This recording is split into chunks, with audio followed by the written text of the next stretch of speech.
Assalamualaikum warahmatullahi wabarakatuh. Perkenalkan, nama saya Intan Lestari dari PBSI 5B, NIM 18010040068. Nah, di sini saya akan menyampaikan materi yang sudah saya resum dari buku Penyuntingan Bahasa Indonesia untuk Karang Mengarang karya Dr.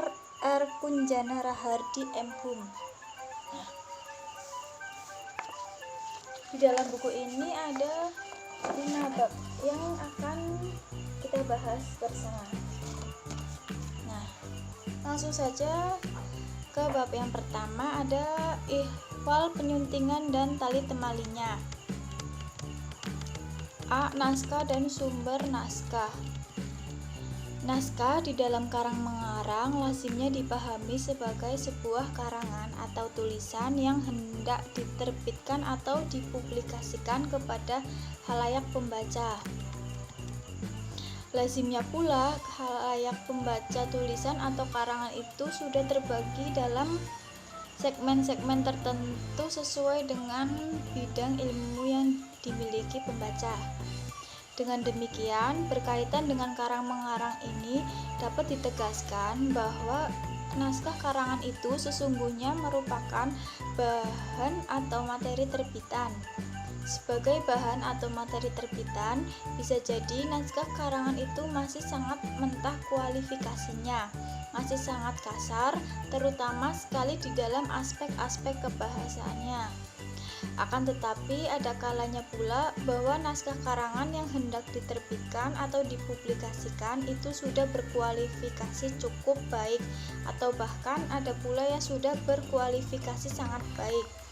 Untuk yang disebutkan terakhir ini, baik dimensi teknis format maupun dimensi kebahasaannya sudah tidak perlu lagi dibenahi dan disempurnakan, karena memang sudah benar-benar sesuai dengan kaidah dan norma yang berlaku umum di dalam dunia penyuntingannya. Sekalipun beberapa kali ihwal kata menyunting, penyuntingan, penyunting, disunting, dan suntingan itu telah muncul dan banyak digunakan di dalam uraian di depan. Nah, di dalam Kamus Besar Bahasa Indonesia edisi keempat tahun 2008 dapat dilihat bahwa bentuk dasar dari semua kata yang disampaikan di depan itu adalah bentuk sunting. Dari bentuk sunting itu lalu dapat dilahirkan kata-kata bentukan lainnya dengan makna tersendiri tanpa meninggalkan makna dasar dari kata sunting itu. Nah, untuk bentuk jadian penyunting dan penyuntingan dapat dijelaskan bahwa sesungguhnya kedua bentuk kebahasaan itu merupakan nomina atau kata benda jika dicermati dari dimensi kelas katanya. Adapun makna dari kata bentukan penyunting di dalam kamus yang sama juga sudah dijelaskan adalah orang yang bertugas menyiapkan naskah. Jadi, seorang penyunting itu dapat dikatakan selesai tugas pokoknya hanya apabila pekerjaan menyiapkan naskah yang hendak diterbitkan itu memang sudah benar-benar selesai tuntas. Nah, kembali pada tugas pokok menyiapkan naskah seperti yang disuratkan di depan. Tentu saja yang dimaksud dengan pekerjaan menyiapkan naskah ini adalah membenahi naskah atau memperbaiki naskah, bukan membuat naskah. Yang dimaksud adalah membenahi atau memperbaiki naskah-naskah karangan yang masuk ke meja redaksi seperti yang sudah disampaikan depan tadi. Jadi jelas bahwa pembenahan atau perbaikan naskah karangan itu ditunjukkan untuk menyempurnakan naskah. Terlebih untuk dimensi-dimensi kebahasaannya yang lazimnya masih banyak yang tidak benar dan kacau, agar pada akhirnya dapat benar-benar sesuai dengan kaidah kebahasaan yang berlaku umum di dalam wahana bahasa Indonesia. Nah, satu hal yang sangat penting yang juga harus diperhatikan dalam kaitannya masalah kebahasaan ini adalah masalah style atau gaya bahasa. Ada pakar bahasa tertentu yang menyebut gaya bahasa itu dengan langgam bahasa. Dengan penguasaan langgam bahasa yang baik, seorang penyunting bahasa akan dapat membantu penulis naskah dalam menjadikan naskah karangan itu berdaya guna, terkesan hidup, menarik, dan indah bagi pembaca.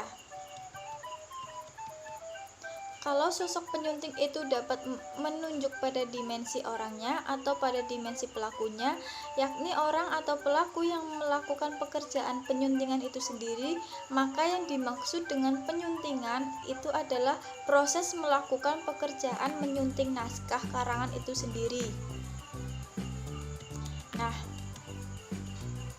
materi selanjutnya bab 2 yaitu ada ihwal kata dan tali temalinya. A. Kelas kata konjungsi. Dalam sebuah bahasa, sosok atau entitas kata itu dapat banyak sekali jumlahnya. Terlebih-lebih lagi di dalam bahasa tipe derivasional, bukan tipe infleksional. Kelahiran kata pada bahasa itu seolah-olah dapat begitu mudahnya. Sepertinya setiap kata dapat dijadikan dasar untuk menderivasikan kata berikutnya. Ambil saja kata peti dan kata es, yang kemudian dapat digabungkan menjadi satu sehingga menjadi peti es. Dari bentuk penggabungan itu masih dapat dibentuk kata yang baru juga, misalnya menjadi memetiskan atau mungkin pula terpetiskan. Kelihatan sekali bahwa di dalam tipe bahasa derivasional seperti halnya bahasa Indonesia, setiap kata hampir selalu dapat dibuat kata baru. Nah, kata-kata dalam bahasa Indonesia ternyata dapat digolongkan menjadi kelas-kelas kata yang bermacam-macam, tergantung dari dimensi angle atau sudut pandang yang digunakan oleh ahli bahasa atau linguis itu dalam menggolongkan kata-kata dari sebuah bahasa. Profesor Dr. Andes M. Ramlan misalnya saja telah mengklasifikasikan kata-kata dalam bahasa Indonesia berdasarkan ciri-ciri fungsionalnya. Maka kemudian Ramlan tahun 1985 menyebutkan bahwa berdasarkan ciri-ciri fungsionalnya, kata di dalam bahasa Indonesia itu dapat dibedakan menjadi 12 macam, yakni 1. Kata verbal, 2. Kata nominal, 3. Kata keterangan, 4. Kata tambah, 5. Kata bilangan, 6. Kata penyukat, 7. Kata sandang, 8. Kata tanya, 9. Kata suruh, 10. Kata penghubung, 11. Kata depan, dan 12. Kata seruan. Sekali lagi harus ditegaskan di sini bahwa memaknai sebuah kata itu harus selalu dihubungkan dengan fungsinya di dalam satuan kebahasaan yang lebih besar, entah itu frasa, klausa, maupun kalimat.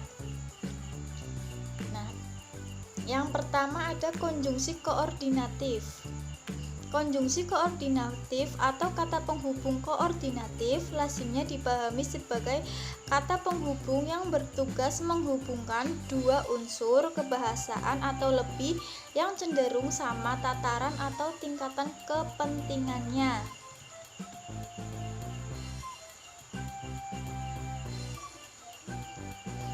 Konjungsi koordinatif juga bertugas menghubungkan dua unsur kebahasaan atau lebih yang memiliki status sama. Adapun yang dimaksud dengan status sama adalah sama antara kata dan kata, frasa dan frasa, antara klausa dan klausa, dan seterusnya. Konjungsi koordinatif dalam bahasa Indonesia meliputi macam-macam berikut ini: dan, serta, atau, tetapi, melainkan, padahal, sedangkan. Nah, contohnya, bentuk salahnya, karya tulis mahasiswa yang saya bimbing belum selesai hingga sekarang, padahal saya sudah berusaha membantunya dengan sepenuh hati. Nah, bentuk yang telah disunting menjadi karya tulis mahasiswa yang saya bimbing belum selesai hingga sekarang, padahal saya sudah berusaha membantunya dengan sepenuh hati. Yang kedua ada konjungsi korelatif. Berbeda sekali dengan konjungsi atau kata penghubung koordinatif yang sudah disampaikan tadi.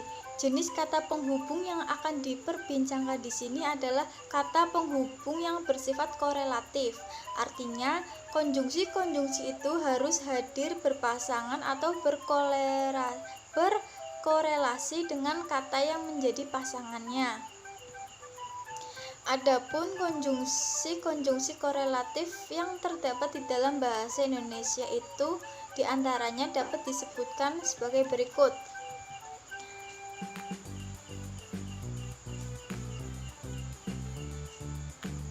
Baik maupun, tidak hanya tetapi juga, bukan hanya melainkan juga, demikian dengan sehingga, sedemikian rupa dengan sehingga, apakah dengan atau, entah dengan entah, jangankan dengan pun.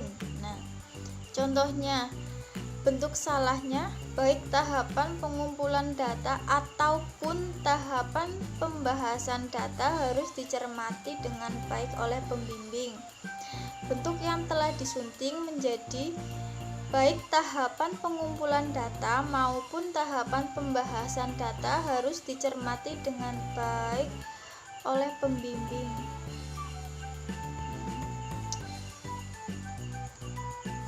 Yang ketiga ada konjungsi subordinatif. Dalam banyak buku ihwal tata bahasa Indonesia sudah banyak dideskripsikan dan dijelaskan bahwa konjungsi subordinatif adalah konjungsi atau kata penghubung yang bertugas menghubungkan dua buah klausa atau lebih. Nah, pengelompokan konjungsi subordinatif menjadi 13 kelompok tersebut dilakukan dengan mendasarkan pada perilaku sintaksis dan perilaku semantisnya. Adapun ke-13 macam konjungsi subordinatif sebagaimana disebutkan di depan tadi, masing-masing dapat disebutkan sebagai berikut. A. Konjungsi subordinatif yang menunjukkan makna hubungan waktu, misalnya sejak, semenjak, sedari, sewaktu, ketika, natkala, sementara, begitu, seraya, selagi, selama, serta, dan lain sebagainya. Yang kedua ada konjungsi subordinatif yang menunjukkan hubungan syarat, misalnya jika, kalau, jikalau, asalkan, bila, dan manakala. Yang ketiga ada konjungsi subordinatif yang menunjukkan makna hubungan pengandaian, misalnya andaikan, seandainya, umpamanya, dan sekiranya. D. Konjungsi subordinatif yang menunjukkan makna hubungan tujuan, misalnya agar, supaya, biar. Yang berikutnya ada konjungsi subordinatif yang menunjukkan makna hubungan konsesif, misalnya biarpun, meski, meskipun, walau, walaupun, sekalipun, sungguh pun, kendati, dan kendati pun. Nah, F. Konjungsi subordinatif yang menunjukkan makna hubungan penibandingan, misalnya saja seakan-akan, seolah-olah, sebagaimana, seperti, sebagai, laksana, ibarat, daripada, alih-alih. Yang berikutnya lagi ada konjungsi subordinatif yang menunjukkan makna hubungan sebab, contohnya sebab, karena, oleh sebab. H. Konjungsi subordinatif yang menunjukkan hubungan hasil, misalnya sehingga, sampai, sampai-sampai, maka, makanya. I. Konjungsi subordinatif yang menunjukkan makna hubungan alat, dengan, tanpa. C. Konjungsi subordinatif yang menunjukkan makna hubungan cara, contohnya dengan, tanpa. K. Konjungsi subordinatif yang menunjukkan makna hubungan komplementasi, misalnya saja bahwa. I. Konjungsi subordinat L. Konjungsi subordinatif yang menunjukkan makna hubungan atributif, misalnya yang. Nah, yang terakhir yang ke-13 itu ada konjungsi subordinatif yang menunjukkan makna hubungan perbandingan, misalnya sama dengan, lebih dari, lebih daripada. Jenis konjungsi yang keempat itu ada konjungsi antar kalimat. Dalam banyak buku tata bahasa Indonesia dijelaskan bahwa konjungsi antar kalimat dapat dipahami sebagai konjungsi atau kata penghubung yang menghubungkan ide atau gagasan pada kalimat yang satu dengan ide atau gagasan pada kalimat yang lainnya, baik dalam konteks lisan maupun konteks tertulis. Konjungsi antar kalimat itu selalu harus berada di awal kalimat, karena memang tugas pokoknya adalah mengawali kalimat yang baru tersebut. Adapun contoh-contoh dari konjungsi antar kalimat dalam bahasa Indonesia itu diantaranya adalah biarpun demikian, biarpun begitu, sekalipun demikian, sekalipun begitu, walaupun demikian, walaupun begitu, meskipun demikian, meskipun begitu, dan lain sebagainya, masih banyak lagi. Nah, beberapa contoh pemakaian konjungsi antar kalimat pada kalimat-kalimat berikut ini.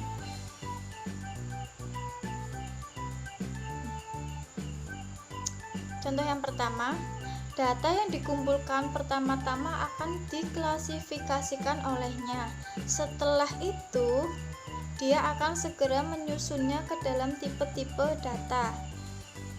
Yang B, data dikumpulkan dengan menggunakan metode sadap. Selain itu, data juga dikumpulkan dengan menerapkan metode cakap, baik cakap semuka maupun cakap tanpa semuka.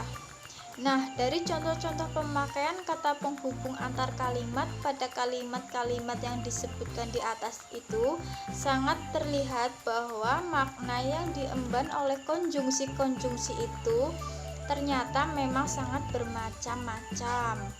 Ada yang bermakna kebalikan, ada yang bermakna penegasan, ada yang bermakna pertentangan, dan masih ada lagi makna-makna lainnya yang dapat ditunjukkan oleh konjungsi antar kalimat. Nah, B. Kelas kata depan.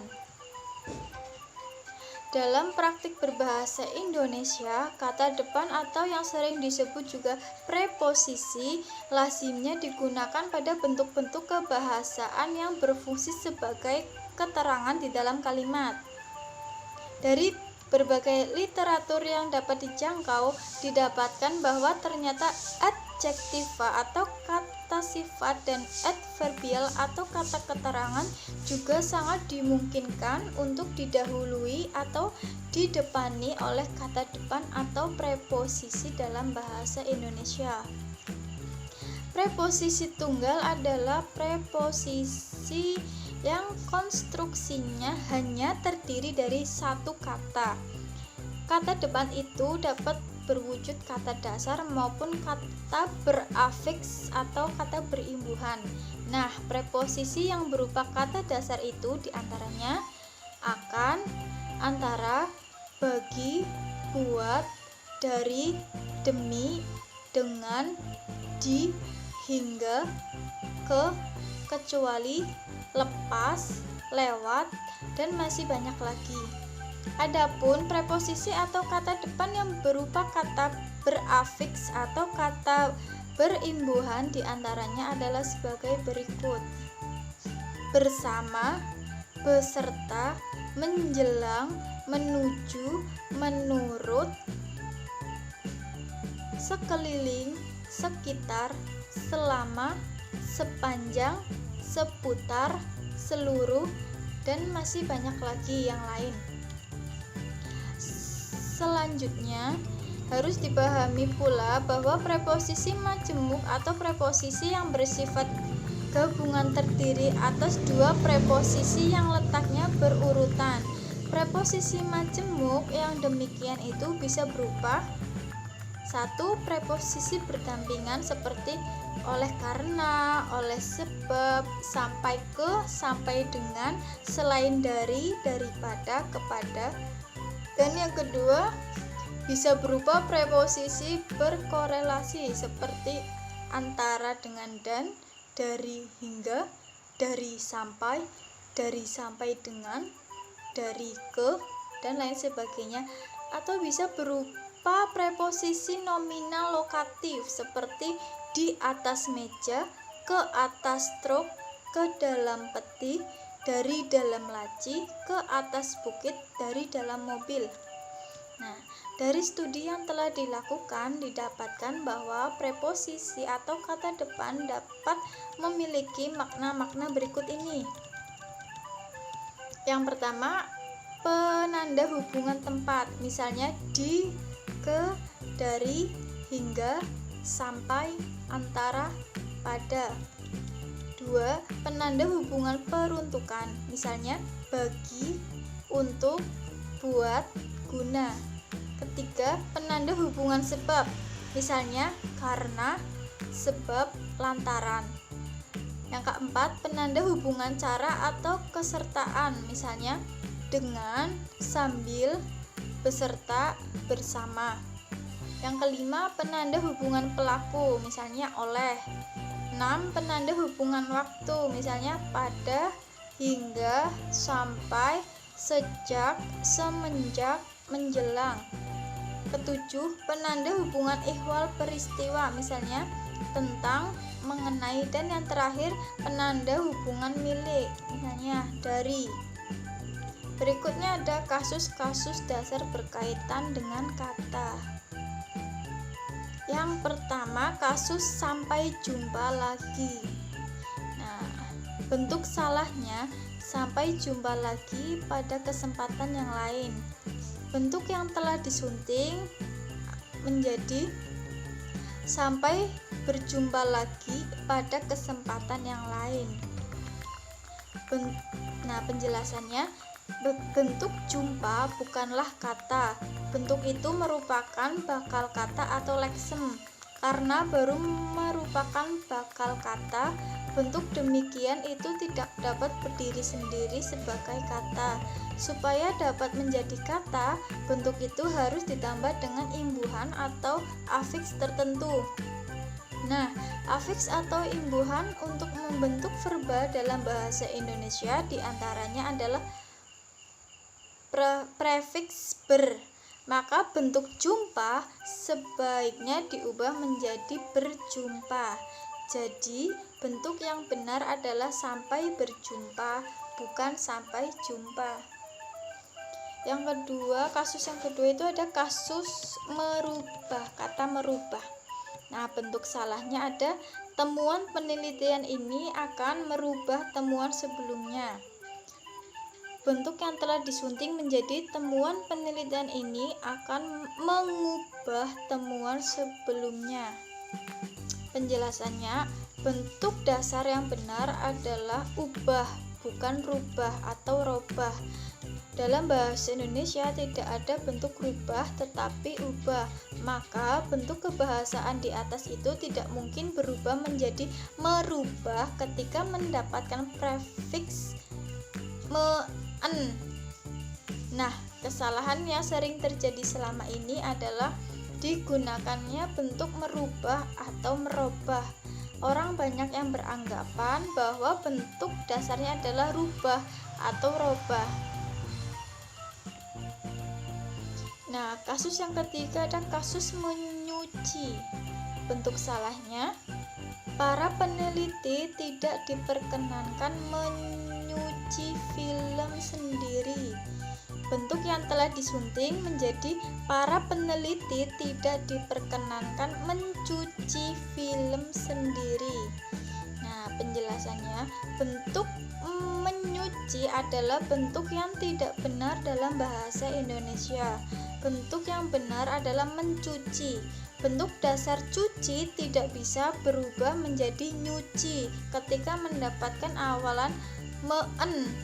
Jadi tidak mungkin terjadi peluluhan pada awal kata cuci ketika proses morfofonemik itu terjadi. Maka bentuk mencuci adalah bentuk yang benar, sedangkan bentuk menyuci adalah bentuk yang salah. Bentuk yang serupa dengan itu adalah menyetak, menyekik, menyium. Nah, bentuk yang benar adalah mencetak, mencekik, dan mencium. Nah, kasus yang keempat ada kasus mentargetkan. Ada bentuk salahnya, dia mentargetkan penelitian ini akan selesai dalam jangka waktu sebulan. Bentuk yang telah disunting menjadi dia menargetkan peneliti ini akan selesai dalam jangka waktu sebulan. Penjelasannya, bentuk pada bentuk dasar target akan luluh ketika bentuk itu mendapatkan imbuhan atau prefiks yang berupa awalan meen. Maka bentuk kebahasaan yang benar adalah menargetkan, bukan mentargetkan. Demikian pula bentuk menerjemahkan dan menopang adalah bentuk-bentuk kebahasaan yang sudah benar. Jangan sampai bentuk kebahasaan yang digunakan adalah bentuk menerjemahkan dan mentopang. Bentuk-bentuk yang disebut terakhir itu jelas sekali merupakan bentuk yang tidak benar. Yang kelima ada kasus nyuap. Bentuk salahnya, karena data itu didapatkan dengan cara nyuap para penguji ... Nah, bentuk yang telah disunting menjadi karena data itu didapatkan dengan cara menyuap para penguji ... Penjelasannya, bentuk nyuap adalah bentuk yang hanya mungkin hadir dalam pemakaian lisan. Bentuk tulis dasar yang benar adalah suap, bukan nyuap. Maka ketika mendapatkan prefiks meen, bentuk itu akan menjadi menyuap karena tidak ada peluluhan pada pada awal bentuk suap. Bentuk yang serupa dengan itu adalah menyepak, menyingkap. Tentu saja kita tidak dapat mengatakan mensepak atau dan mensingkap. Nah, materi berikutnya bab 3 itu ada pilihan kata dan temalinya. A. Peranti pilihan kata. Yang pertama itu ada makna denotatif.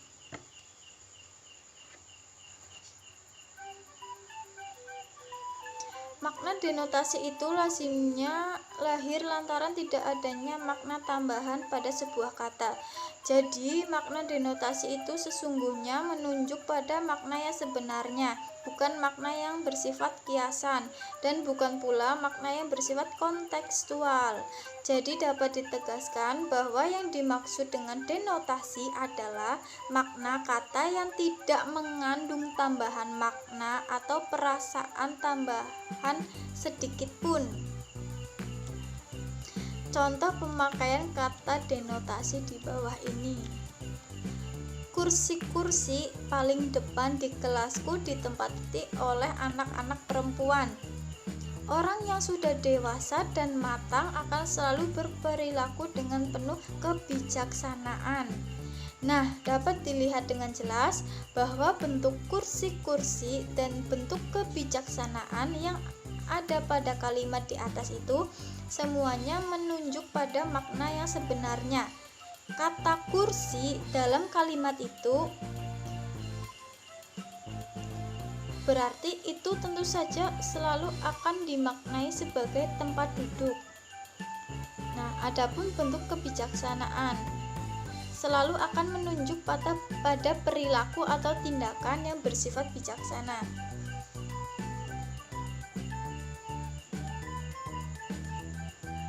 Yang kedua ada makna konotatif. Sangat berbeda dengan makna denotasi atau makna konseptual yang sudah disampaikan tadi. Makna konotatif selalu bersifat asosiatif, artinya pemaknaan sebuah bentuk kebahasaan harus dikaitkan dengan asosiasi-asosiasi tertentu yang dimungkinkan hadir di dalam proses pemaknaan itu.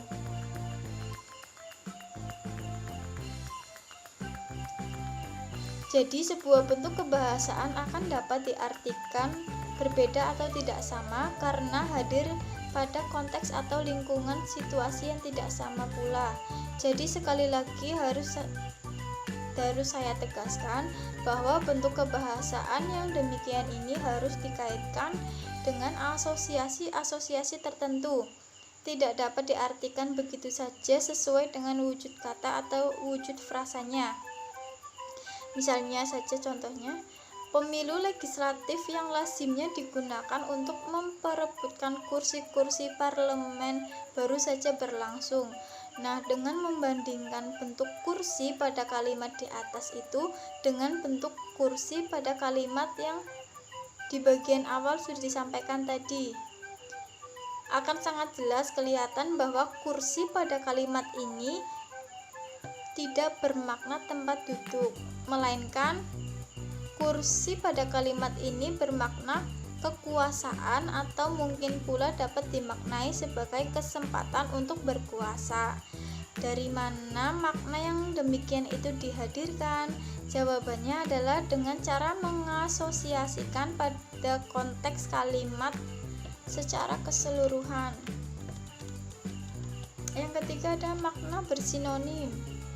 Di dalam banyak literatur linguistik, juga buku-buku tata bahasa di masa lampau, didapatkan bahwa sebenarnya sinonim itu dapat dengan mudah dipahami sebagai persamaan makna kata.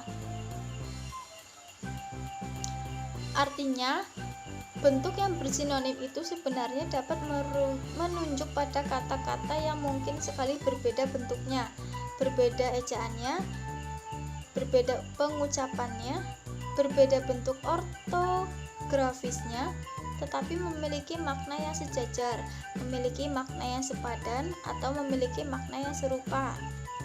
Maka kata yang bersinonim juga dapat berarti kata yang bermakna sejenis, bermakna sepadan, bermakna sejajar, bermakna serumpun, dan memiliki arti yang sama.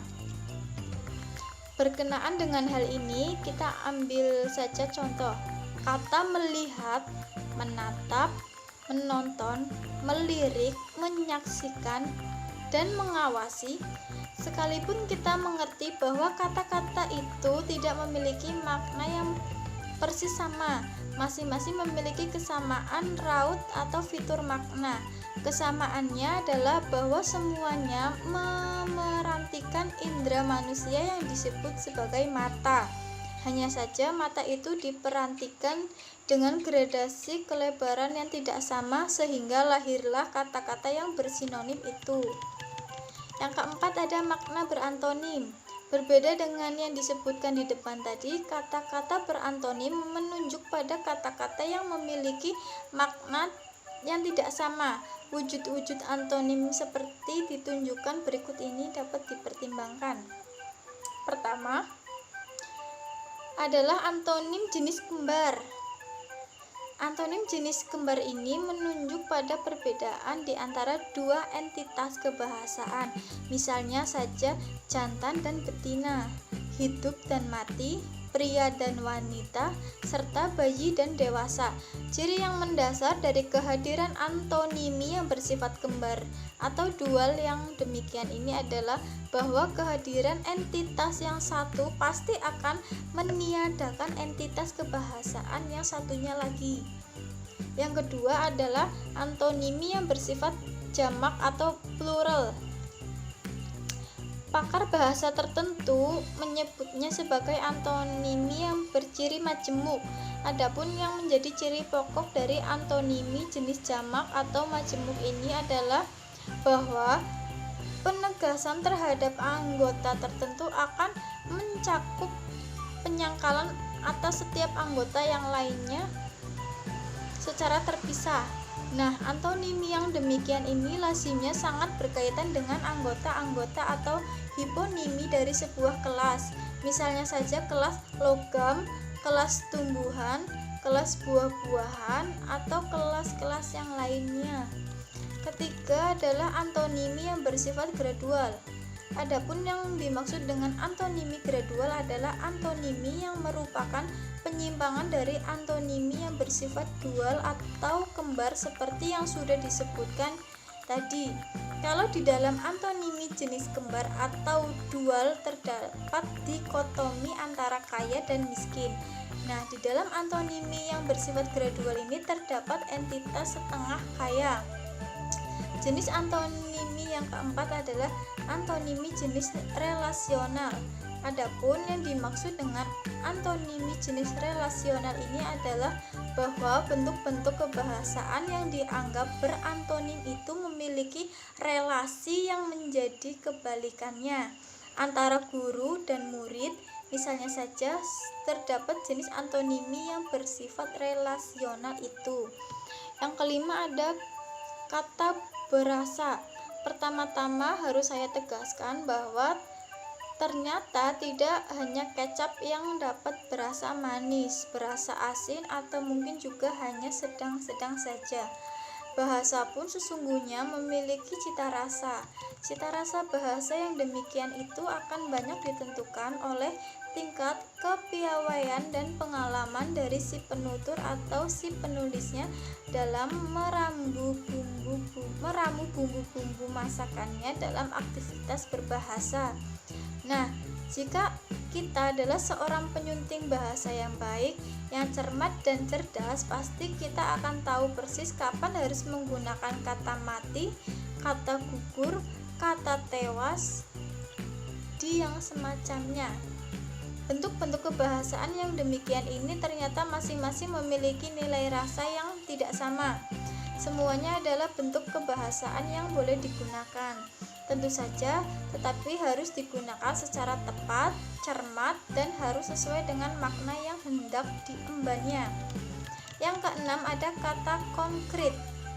Dalam beberapa literatur kebahasaan telah dijelaskan bahwa yang dimaksud dengan kata-kata konkret adalah kata-kata yang menunjuk pada objek yang dapat dipilih, didengar, dirasakan, diraba, atau dicium. Dengan perkataan lain, kata konkret itu sesungguhnya adalah kata yang dapat diindra dengan alat-alat indra manusia. Bentuk-bentuk kebahasaan seperti komputer, printer, pemindai, buku, kamus adalah contoh-contoh dari benda-benda yang sifatnya konkret, tidak abstrak atau nisbi. Yang ketujuh ada kata abstrak. Sangat berbeda atau bahkan mungkin agak bertentangan dengan yang dijelaskan di bagian depan tadi, yakni ihwal kata konkret. Kata-kata abstrak ialah kata-kata yang menunjuk kepada sifat konsep atau sifat gagasan. Kalau kata-kata konkret itu banyak digunakan untuk membuat semacam deskripsi atau penggambaran dalam karang mengarang. Nah, kata-kata abstrak ini sering dipakai untuk mengungkapkan gagasan atau ide-ide yang cenderung lebih kompleks dan rumit. Kata-kata abstrak lazimnya juga cenderung lebih sukar untuk dipahami maksudnya atau maknanya. Bahasa di dalam karangan ilmiah terlebih-lebih yang sifatnya deskriptif tidak terlampau menyukai kata-kata yang sifatnya abstrak. Demikian ini karena pasti hanya akan menyulitkan dan membingungkan khalayak pembaca, pendengar, atau pemirsanya. Sebagai contoh dari kata abstrak itu adalah kata pendidikan atau kata pembodohan. Tentu saja orang tidak akan dapat menggunakan indera untuk bisa menyentuh entitas pendidikan atau pembodohan atau kemiskinan atau kekayaan. Yang kedelapan ada kata umum. Kata umum lazimnya dipahami sebagai kata yang memiliki lingkup makna yang jauh lebih luas dibandingkan dengan kata khusus. Semakin umum sebuah kata, maka akan semakin tidak akuratlah kata itu jika digunakan untuk menggambarkan suatu konsep. Dengan demikian dapat dikatakan bahwa kata umum sesungguhnya masih harus dijabarkan lebih lanjut agar menjadi kata-kata yang sifatnya lebih khusus agar dapat digunakan untuk menggambarkan sebuah konsep. Kita ambil saja sebagai contoh kata melihat yang jelas sekali masih dapat dijabarkan lebih lanjut menjadi kata menonton, melirik, memandang, mengamati, dan seterusnya. Yang kesembilan ada kata khusus. Kata umum selalu menggambarkan sesuatu dengan bentuk kebahasaan yang masih dapat dijabarkan lebih lanjut menjadi kata-kata yang sifatnya khusus. Dengan perkataan lain pula, sesungguhnya kata-kata khusus itu merupakan jabaran atau perincian dari kata-kata yang sifatnya umum. Contohnya, kata bunga misalnya saja masih dapat dijabarkan lebih lanjut menjadi nama-nama bunga yang lebih spesifik yang jumlahnya mungkin ribuan. Semakin khusus sebuah kata, akan semakin baguslah kata tersebut digunakan untuk menjelaskan sebuah konsep. Yang ke-10 ada kata lugas. Kata-kata yang lugas itu berarti kata-kata yang bersifat tembak langsung atau to the point, tegas, lurus, apa adanya, dan merupakan kata-kata yang cenderung bersahaja. Kata-kata yang lugas juga merupakan kata-kata yang ringkas, tidak merupakan frasa panjang, dan tidak mendayu-dayu sifatnya dalam menggambarkan sebuah konsep. Tidak selalu dapat dikatakan bahwa kata-kata yang sifatnya tidak lugas itu pasti salah dan tidak tepat jika digunakan dalam tulis-menulis atau karang-mengarang. Tidak selalu pula dapat dikatakan bahwa kata-kata yang sifatnya berbunga-bunga cenderung relatif panjang bentuknya adalah kata-kata yang pasti tidak efektif digunakan dalam tulis-menulis atau karang-mengarang. Kita ambil saja contoh kata relokasi yang mungkin sekali banyak dianggap sebagai kata yang tidak lugas karena fakta lugasnya adalah penggusuran. Pertanyaannya, apakah selalu kata penggusuran yang berdimensi lugas itu digunakan dalam setiap kesempatan? Tentu saja tidak. Nah, yang ke-11 ada penyempitan makna. Sebuah kata atau entitas kebahasaan yang lain dikatakan akan mengalami penyempitan makna apabila dalam kurun waktu tertentu maknanya bergeser dari semula yang sifatnya luas ke dalam makna yang cenderung lebih sempit atau terbatas. Sebuah kata dapat sangat bermakna pada masa-masa tertentu, tetapi pada suatu saat lantaran telah terjadi pergeseran dan perkembangan kebahasaan tertentu pada kata itu, lalu tidak lagi memiliki makna yang signifikan. Kita ambil saja contoh kata pendeta yang semula dipakai menjadi orang berilmu yang biasanya juga digambarkan dengan sosok yang sudah tua, kini ternyata berubah dan banyak digunakan untuk menyebut seorang pembawa firman atau pengkhotbah dalam agama Kristen. Dalam bahasa Jawa, kata romo dulu juga banyak digunakan untuk memberi makna bapak atau ayah dalam konteks yang sifatnya masih relatif feodalistik. Akan tetapi kini kata romo itu menunjuk pada sosok pemimpin gereja Katolik. Yang ke-12 ada perluasan makna. Suatu kata akan dapat dikatakan mengalami perluasan makna apabila dalam kurun waktu tertentu maknanya dapat bergeser dari yang semula sempit ke makna kata yang jauh lebih luas dan variatif. Selain itu, seiring dengan perluasan makna kata itu pula, halayak pemakaiannya juga pasti akan meningkat dari semula yang hanya kalangan terbatas, tidak mencakup semua lapisan masyarakat, lalu menjadi lebih luas atau bahkan sangat luas, hingga mencapai banyak kalangan dan lapisan. Sebagai contoh untuk sekedar ilustrasi, pada masa lalu kata ibu banyak didefinisikan sebagai sosok wanita yang melahirkan atau mungkin wanita yang sudah pernah melahirkan. Akan tetapi sekarang kata ibu sudah menjadi kata yang umum untuk wanita yang sudah dewasa sekalipun dia belum pernah melahirkan seorang anak. Yang ke-13 ada kata-kata aktif. Pertama-tama harus dipahami bahwa kata-kata aktif sesungguhnya menunjuk pada kata-kata yang cenderung banyak digunakan oleh banyak kalangan. Dalam pemakaian bahasa, bentuk-bentuk kebahasaan yang pada awalnya bersifat statis, tidak aktif, dapat berkembang dan berubah menjadi kata-kata yang dinamis dan bersifat sangat aktif. Nah, sebuah bentuk kebahasaan memang dapat dibuat aktif dengan cara membuat inovasi atau dengan membuat penemuan dari semula yang belum pernah ada menjadi benar-benar ada. Yang ke-14 ada bentuk-bentuk idiomatis. Bentuk idiomatis adalah bentuk-bentuk yang sudah merupakan senyawa dan cenderung merupakan ungkapan baku dan standar. Karena bentuk idiomatis demikian itu bersifat senyawa, baku, dan standar. Hubungan antara unsur yang satu dengan unsur yang lainnya sangat dekat dan lekat.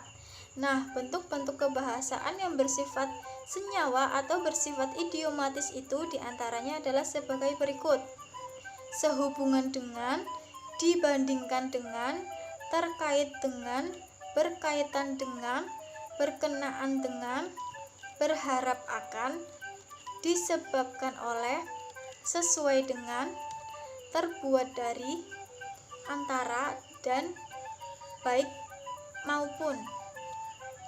Nah, yang kelima itu ada ungkapan standar. Nah,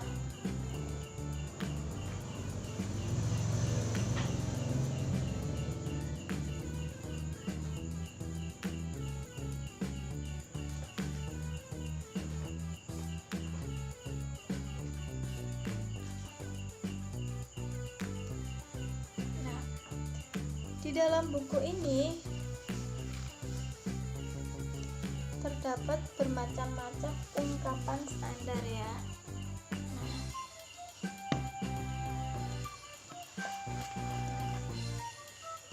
Di sini saya akan menjelaskan 5 ungkapan standar ya. Yang pertama ada ungkapan mengadu lidah, yang berarti memiliki makna bertengkar. Yang kedua ada ungkapan mengadu nasib yang memiliki arti mencoba peruntungan. Yang ketiga ada ungkapan masuk ke peraduannya yang berarti mempunyai makna terbenam. Dan yang kelima ada ungkapan batang air yang memiliki arti sungai. Nah, dan lain sebagainya. Bisa kita lihat dalam buku ini ya. Masih banyak sekali contoh-contoh ungkapan standar yang belum saya tulis. Nah, yang ke-16 ada bentuk serapan asing. Nah, bentuk serapan asing sebenarnya di dalam buku Dr. R. Kunjana Rahadi itu sebenarnya banyak sekali. Namun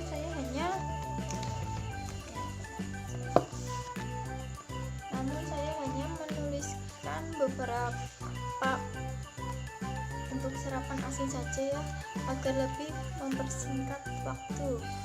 Nah, yang pertama ada bentuk serapan asing internal yang memiliki makna dalam negeri. Yang kedua ada bentuk serapan asing intern yang memiliki makna lingkungan sendiri.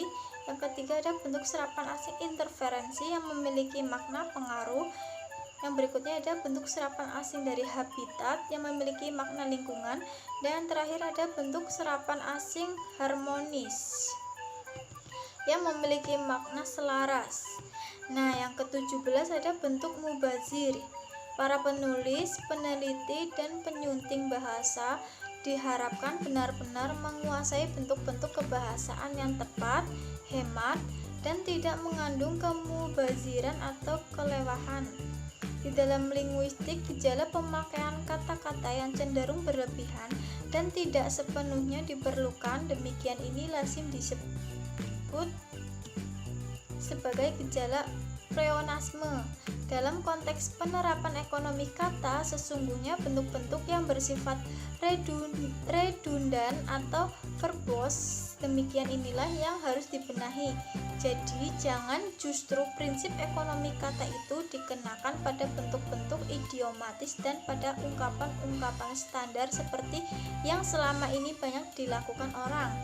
Nah, untuk memudahkan dan membantu kita dalam memisahkan antara bentuk-bentuk yang mubasir dan bentuk-bentuk yang tidak mubasir, berikut ada daftar kata yang menyatakan kata-kata mubasir dan kata-kata yang tidak mubasir. Nah, di dalam buku ini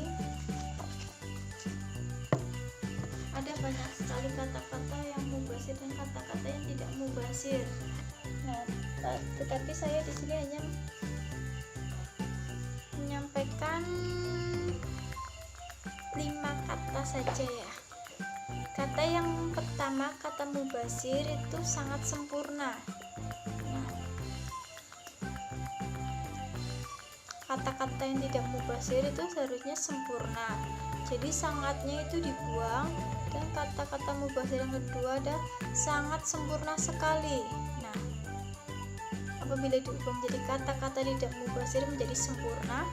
Yang ketiga ada merencanakan akan menjadi merencanakan, akannya ini dibuang. Dan yang keempat ada berencana akan menjadi berencana. Dan yang terakhir ada diperuntukkan bagi menjadi diperuntukkan atau bagi. Nah, materi yang berikutnya bab 4 ada kalimat dan tali temalinya. A. Kalimat. Pengertian kalimat. Kalimat adalah satuan bahasa yang dapat berdiri sendiri dan sekurang-kurangnya terdiri dari satu subjek dan satu predikat. Nah, kalimat lazimnya juga secara potensial terdiri atas sejumlah klausa. Maka dapat pula dikatakan bahwa kalimat itu sesungguhnya membicarakan hubungan antara klausa yang satu dengan klausa yang lain.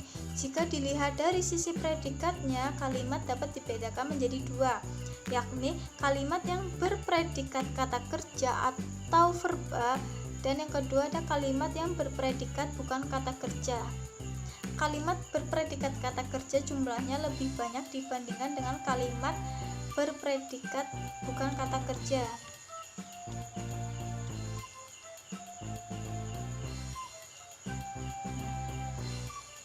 Yang kedua ada kalimat secara gramatik.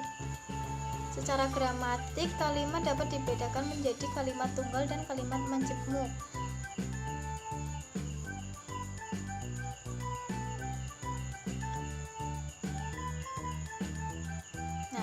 Adapun kalimat majemuk adalah kalimat yang terdiri dari lebih satu subjek dan satu predikat.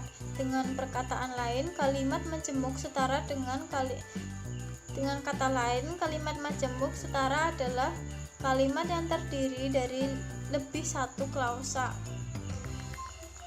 Nah, kalimat majemuk tidak setara adalah kalimat majemuk yang terdiri dari satu suku kalimat atau satu klausa bebas dan satu atau lebih klausa tidak bebas atau terikat. Nah, selanjutnya yang dimaksud dengan kalimat majemuk campuran adalah kalimat majemuk yang terdiri atas kalimat majemuk setara dan kalimat majemuk tidak setara atau bertingkat. Yang ketiga ada kalimat secara fungsional. Berdasarkan fungsinya, kalimat dalam bahasa Indonesia dapat dibedakan menjadi 4, yakni yang pertama kalimat pernyataan atau deklaratif, yang kedua ada kalimat pertanyaan atau indikatif, ketiga ada kalimat perintah atau imperatif, dan yang keempat ada kalimat seruan atau eksklamatif. Keempat jenis kalimat ini semuanya dapat disajikan secara positif atau afirmatif dan dapat pula disajikan secara negatif. Empat macam kalimat itu dapat dibedakan berdasarkan pola intonasinya apabila berada pada bahasa ragam lisan. B. Ada kalimat efektif.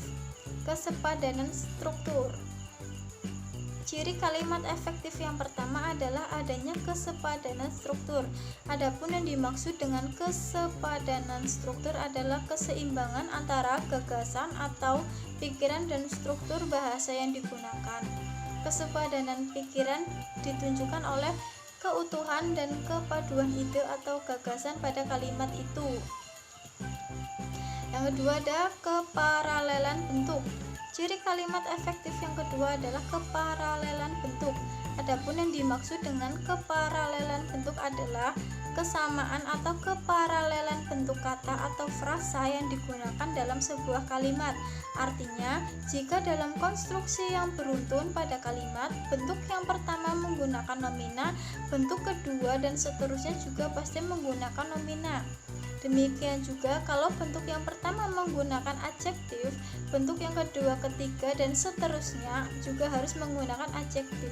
Jadi misalnya saja jika ada bentuk ibu pergi ke pasar membeli minum, sayuran, dan makanan, pasti dengan mudah kita akan segera mengatakan bahwa bentuk yang demikian itu sama sekali tidak memenuhi tuntutan keparalelan.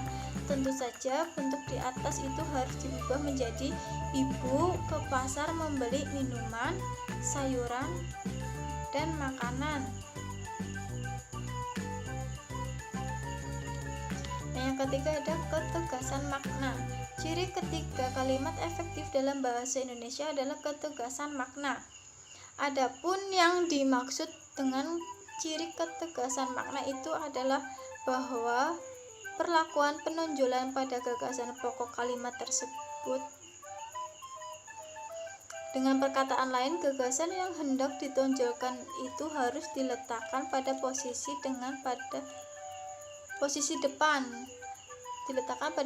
depan pada sebuah kalimat. Dengan pengedepanan gagasan atau ide yang hendak ditonjolkan itu, ketegasan makna dapat diperoleh dalam kalimat itu. Nah, yang keempat ada kehematan kata. Ciri kalimat efektif yang keempat adalah kehematan kata. Akan tetapi juga harus diingat di sini bahwa tidak selalu yang hemat kata-kata yang pendek bentuknya pasti bersifat efektif. Jadi prinsip ketercukupan dalam pemakaian bentuk-bentuk kebahasaan saya rasa sangat penting ditekankan di sini. Artinya, kalau memang tuturan itu harus dibuat pendek, kenapa harus dibuat panjang-panjang? Sebaliknya, jika memang dengan tuturan yang pendek, dengan tuturan yang dipotong, ternyata tidak didapatkan bentuk kebahasaan yang efektif digunakan untuk menyampaikan pesan, tentu saja bentuk kebahasaan yang sedikit lebih panjang tetap diperbolehkan. Nah, dalam berkaitan dengan rumusan kalimat yang berciri hemat dan efektif demikian ini, lazimnya didapatkan pula bahwa di dalam kalimat itu harus ada 1. Penghilangan pengulangan subjek, 2. Penghilangan superordinat, dan 3. Penghindaran kesinoniman. Yang kelima ada kecermatan dan kesantunan.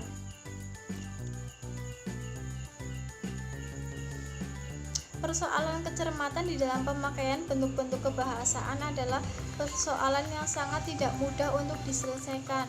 Banyak kesalahan kebahasaan yang dilakukan oleh para penulis, peneliti, dan penyunting bahasa yang kadangkala sumber pokoknya adalah pada masalah ketidaktelitian dalam memerantikan bentuk-bentuk kebahasaan yang demikian itu. Adapun yang dimaksud dengan kecermatan bahasa itu pada intinya adalah berhati-hati atau kehati-hatian dalam menyusun kalimat dan bentuk-bentuk kebahasaan yang lain sehingga hasilnya tidak akan menimbulkan tafsir ganda atau ambigu.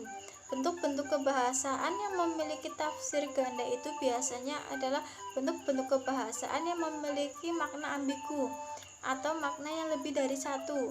Nah, dalam ilmu bahasa pragmatik atau sosiopragmatik, kegandaan pemaknaan bentuk-bentuk kebahasaan demikian itu terjadi karena orang melepaskan konteks. Yang keenam, ada kepaduan makna. Kalimat efektif dalam bahasa Indonesia juga harus memiliki ciri kepaduan makna. Adapun yang dimaksud dengan padu adalah bersatu. Dengan demikian dapat dikatakan pula bahwa bentuk kebahasaan yang padu adalah bentuk kebahasaan yang tidak terpecah-pecah atau bentuk kebahasaan yang bersatu.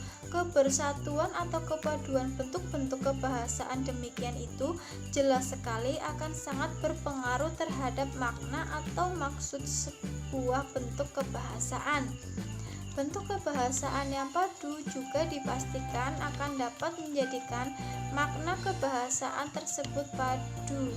Dengan demikian dapat dikatakan bahwa kalimat efektif itu salah satunya harus memenuhi kepaduan bentuk dan kepaduan makna. Yang ketujuh ada kelogisan makna. Ciri efektivitas kalimat efektif dalam bahasa Indonesia juga dapat dilihat dari dimensi kelogisan maknanya. Kelogisan makna sangat berkaitan dengan nalar. Maka sesungguhnya dapat dikatakan bahwa kalimat yang logis itu sesungguhnya adalah kalimat yang bernalar. Secara lebih khusus lagi dapat dikatakan bahwa kalimat yang logis atau kalimat yang bernalar itu adalah kalimat yang ide atau gagasannya sejalan dengan akal dan nalar yang benar dan berlaku universal. Berikutnya ada kalimat baku. Kalimat yang benar adalah kalimat yang susunannya sesuai dengan kaidah-kaidah kebahasaan yang berlaku. Kalimat yang benar sedikit dibedakan dengan kalimat yang baik karena keduanya tidak sama dalam hal kaidah penentuannya. Kaidah penentu untuk kalimat yang benar adalah kaidah-kaidah kebahasaan. Sedangkan kaidah penentu untuk kalimat yang baik adalah kaidah-kaidah kemasyarakatan yang berlaku. Selanjutnya berkaitan dengan kebakuan dan kebenaran sebuah kalimat. Hal itu dapat diukur dengan kaidah-kaidah berikut ini. 1. Kaidah tata bahasa. 2. Kaidah ejaan. 3. Kaidah tata bunyi. 4. Kaidah komposisi. Dan yang terakhir ada kaidah kemaknaan. Nah, adapun ciri-ciri kalimat baku atau kalimat benar adalah sebagai berikut. Yang pertama, ejaannya yang benar. 2. Fungsi-fungsi kalimat eksplisit. 3. Struktur dan urutan kata benar. 4. Struktur tidak rancu. 5. Kata-kata baku. 6. Bentuk-bentuk tepat. 7. Verba ditulis lengkap. 8. Konjungsi yang posisinya tepat. 9. Tidak berkonstruksi partisip. 10. Tidak mereduksi bentuk idiomatis. 11. Tepat menggunakan bentuk korelatif. 12. Tidak berkonjungsi ganda. Nah, materi yang terakhir yaitu bab 5. Ada paragraf dan tali temalinya. Pengertian paragraf. Secara visual, paragraf atau alinea ditandai oleh dua hal. Yang pertama, baris pertama ditulis atau diketik menjorok ke dalam sebanyak 5 ketukan dari margin kiri. 2. Selalu diawali baris baru. Variasi penulisan dapat saja dilakukan, namun cara inilah yang universal dan direkomendasikan untuk karya-karya ilmiah. Paragraf merupakan bagian karangan tulis yang membentuk satu kesatuan pikiran, ide, atau gagasan. Adapun kesatuan pikiran, ide, atau gagasan yang dilisankan disebut paraton. Jadi, paraton atau paragraf sesungguhnya merujuk pada hal yang sama, yakni kesatuan pengungkapan pikiran atau ide atau gagasan. Paragraf merupakan bagian karangan atau tulisan yang membentuk satu kesatuan pikiran, ide, atau gagasan. Setiap paragraf dikendalikan oleh satu ide pokok. Ide pokok paragraf harus dikemas dalam sebuah kalimat yang disebut kalimat utama. Dan kalimat utama paragraf itulah kalimat-kalimat penjelas. Dari kalimat utama paragraf itulah kalimat-kalimat penjelas, baik yang sifatnya mayor maupun minor, dituliskan secara tuntas, lengkap, dan terperinci. Yang kedua ada unsur-unsur paragraf. Seperti halnya bahasa pada umumnya yang memiliki hierarki dan unsur-unsur lahiriah, kalimat, frasa, kata, dan lain-lain, dan non-lahiriah, makna dan maksud, paragraf juga memiliki unsur-unsur itu. Unsur lahiriah paragraf juga berupa kalimat, frasa, kata, dan lain-lain. Sedangkan unsur non-lahiriah paragraf berupa makna dan maksud penulis yang dikandung di dalam keseluruhan jiwa paragraf itu. Secara lahiriah, khususnya paragraf non-naratif, lazimnya paragraf tersusun dari 1. Kalimat topik atau kalimat utama, 2. Kalimat pengembang atau kalimat penjelas, 3. Kalimat penegas, 4. Kalimat transisi. Nah, dalam paragraf naratif, ide pokok paragraf tersebar di dalam keseluruhan kalimat yang membangun paragraf tersebut. Jadi, paragraf naratif itu tidak selalu harus mengikuti ciri-ciri lahiriah paragraf seperti yang disebutkan tadi. Unsur-unsur lahiriah paragraf haruslah padu. Unsur non-lahiriah paragraf juga harus satu. Kepaduan lahiriah paragraf disebut koherensi. Kesatuan non-lahiriah paragraf disebut kohesi. Yang ketiga ada struktur paragraf. Paragraf non-naratif seperti juga paragraf-paragraf dalam karya ilmiah dapat disusun dengan kemungkinan berikut. 1. Struktur 1, 2, 4 maaf. 2. Struktur 1, 2, 3.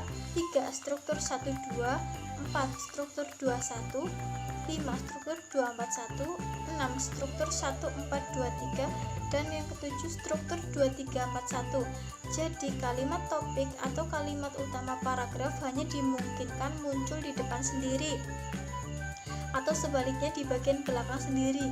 Kalimat topik atau kalimat utama yang ditempatkan di depan paragrafnya disebut dengan paragraf deduktif.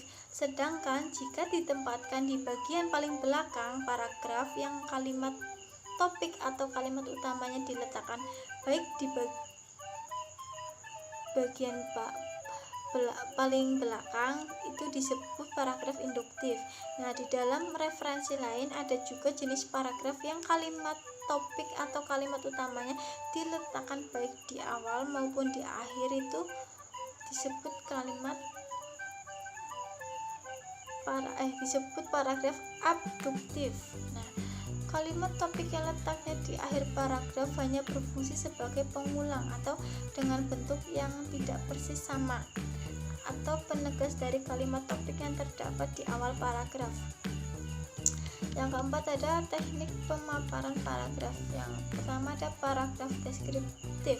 Paragraf jenis ini disebut juga paragraf lukisan, yakni melukiskan atau menggambarkan apa saja yang dilihat di depan mata penulisnya.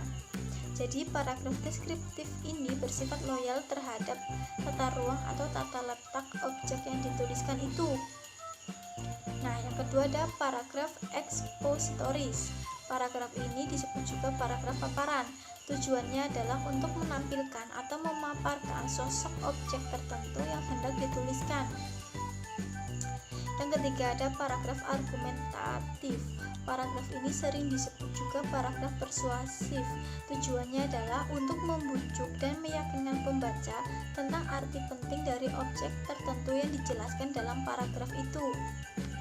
Yang keempat ada paragraf naratif. Paragraf naratif ini sering disebut juga sebagai paragraf naratif berkaitan sangat erat dengan penceritaan atau pendongengan dari sesuatu. Paragraf naratif banyak ditemukan di dalam cerita-cerita pendek seperti novel, hikayat, dan lain sebagainya. Tujuannya yang lebih utama adalah untuk menghibur para pembaca.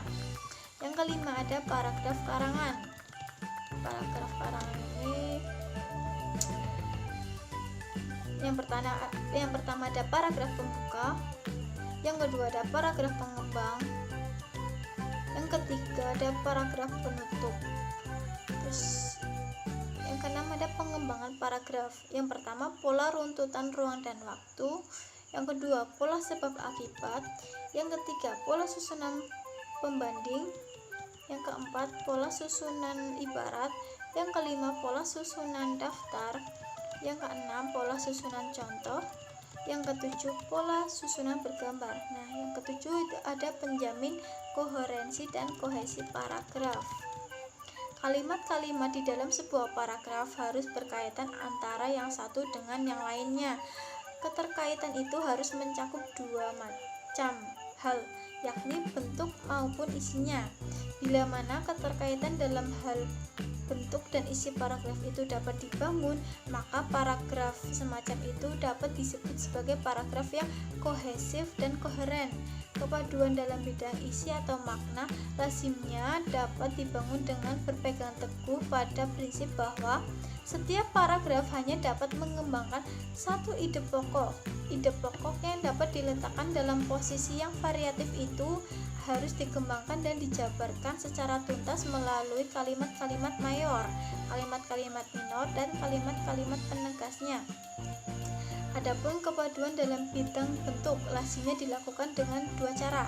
Yang pertama, dengan memerhatikan kata ganti persona, dan yang kedua dengan memerhatikan kata ganti transisi. Kata ganti persona lazimnya hadir setelah sebelumnya terdapat penunjukan yang merupakan nomina. Dengan menunjukkan pada nomina oleh serta ganti persona itulah penanda bahwa keterkaitan itu memang benar-benar ada. Nah, selesai sudah materi yang saya sampaikan di dalam buku penyuntingan bahasa Indonesia untuk karang mengarang. Nah, tadi sudah saya jelaskan ya, resumen yang sudah saya ambil dari buku penyuntingan karya Dr. R. Kunjana Rahadi M. Hum. Nah, terima kasih. Bila ada kata-kata yang salah, saya mohon maaf. Wassalamualaikum warahmatullahi wabarakatuh.